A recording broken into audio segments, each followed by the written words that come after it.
Kondagaon CPI Kondagaon के द्वारा शहीद ए आजम सरदार भगत सिंह, राजगुरु और सुखदेव की कुर्बानी पर लाल सलाम की जय घोष की सलामी देते हुए याद किया। सीपीआई जिला परिषद कोंडागांव इकाई ने 23 मार्च 2022 को देश की आज़ादी के लिए हंसते हंसते अपने कुर्बानी देने वाले वीर सपूतों सरदार भगत सिंह, राजगुरु और सुखदेव की कुर्बानी को याद कर क्रांतिकारी गीत ए भगत सिंह तू जिंदा है, हर एक लहू के कतरे में इंकलाब के नारे में का स्मरण किया।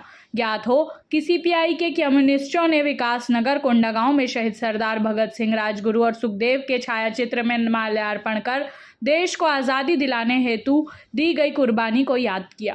कोंडागांव से राम कुमार भारद्वाज की रिपोर्ट। आज 23 मार्च को हम शहीद आजम भगत सिंह, राजगुरु, सुखदेव को याद कर रहे हैं। उनके द्वारा देश की आज़ादी के लिए जो अपना बलिदान दिया गया उसको लेके हम उनके बलिदानों को याद कर रहे हैं। देखिए, मेरा व्यक्तिगत मानना ये है कि भगत सिंह को केवल एक दिन, है ना, साल में एक दिन याद करने से कुछ नहीं होने वाला है।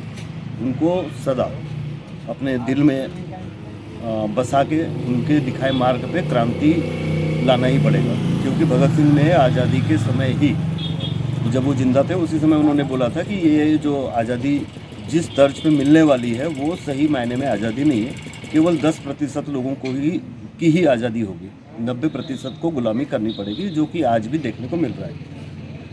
मेरा ऐसा कहना इसलिए हो रहा है क्योंकि जो जनता है अभी स्वतंत्र भारत की जो जनता है वो आज भी कहीं ना कहीं गुलाम है। गुलाम किस मायने में? अपनी समस्याओं के समाधान के लिए आवेदन तो देती है, लेकिन उनका समाधान सालों साल नहीं होता।